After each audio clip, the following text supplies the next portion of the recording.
If you Doordash, do not deliver to 999 Lower Creek Road. If you get that address, please cancel immediately. Ignore the high tip.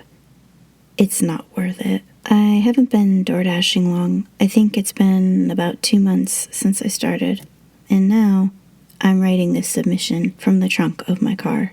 Why am I writing this instead of calling the cops? Well, because I've already called 911, and the dispatcher laughed and hung up. According to her, 999 Lower Creek Road doesn't exist, and they get a prank call about that address every other night. Hell, she even said that Lower Creek Road has been closed for years. So I'm writing my story here because all of you will believe me. I was in the last 10 minutes of a 4-hour shift with Doordash. When I saw that it was 10:50 p.m., I decided to call it a night and head home. I then attempted to end my dash, but a new order popped up. Go to McDonald's. The pay showed $50.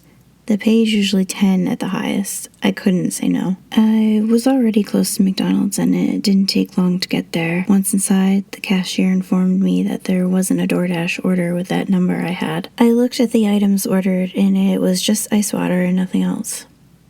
$50 pay for an ice water. Whatever, I'll take it. The cashier laughed at the order and handed over a large styrofoam cup of water. She informed me that they get an order like this every other night. As I walked back to my car, I felt very weird about this order. My gut told me to cancel, but I had already left the store with the item. The delivery address was only 3.5 miles out, and I reminded myself of the high payout. Money that I really needed. So I pulled out onto the highway and made my way to Lower Creek Road.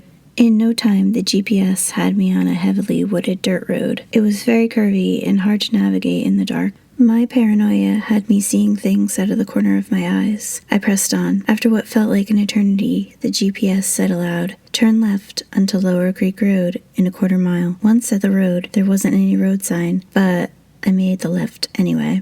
"Your destination will be on the right in 1 mile, the GPS said. Off the bat, I noticed none of the mailbox numbers started with a 9. They all started with a 6. And if the road was like any other, then the actual address of my destination was 666 Lower Creek Road. Now, I'm not religious or superstitious, but the idea that the address was actually 666 made me feel even more worried. All the homes on the road looked very run down and deserted. I was only about 400 feet from my turn, and I could see an old rusty mailbox at the head of the driveway. Sure enough, the numbers on the mailbox read 666. The GPS sang out that I was at my destination, and the DoorDash app read off the delivery instructions. "Leave at my door.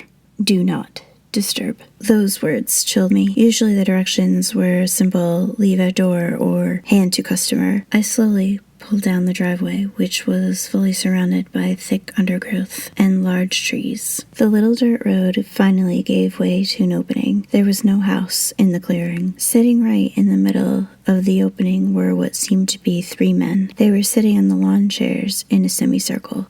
They were illuminated by blue light that was being emitted from the ground by what looked like a projector. They all had their hands up in the air and were looking directly into the blue light. The scene made me so nervous, I began to feel nauseous. I got out of my car and slowly walked towards them. I never walked so slowly and quietly in my life. I didn't want them to notice me at all. Once I reached them, I could tell they were all completely naked. The man in the middle had a small box in his lap, and smoke was coming from the box, like something was smoldering inside of it. There was a strong smell of burning hair around them. The only noise was the hum of a projector. I approached the man closest to the road and carefully tried to set up a cup of ice water at his feet. My hands were shaking too badly. I dropped the cup, spilling the water all over his feet.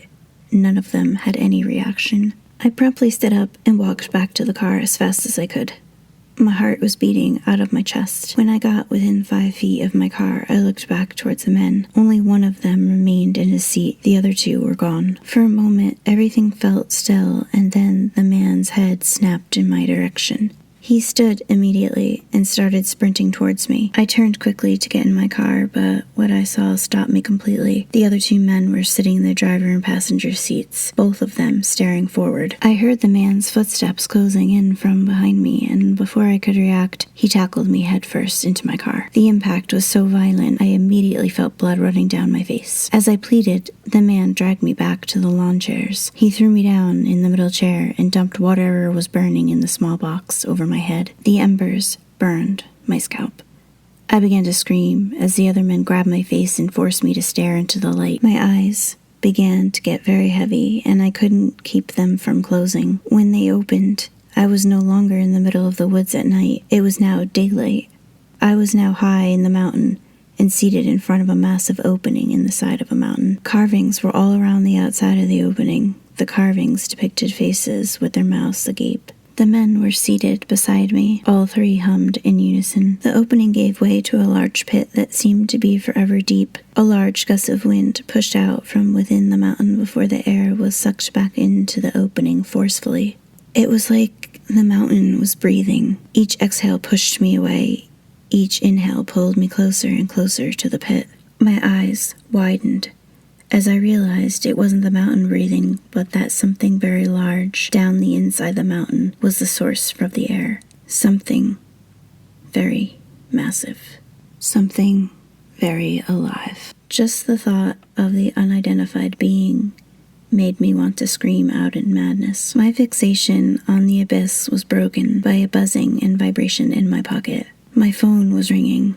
This broke my trance, and I realized I was back in the woods in the middle of the night. I looked around me and realized that all three men were still in a meditative state as they looked into the blue light. I jumped from the chair and started to dash from my car. I crashed into the driver's side door and dug for my keys. Nothing. They were gone. I looked towards the men and noticed they were now walking towards me. I noticed my trunk was open and hopped inside before slamming it down. That's how I ended up in the trunk. I'm laying here with no hope. I just want you to know that you should never deliver to 666 Lower Creek Road. Also, there's something in that mountain. It's alive, and it wants us all.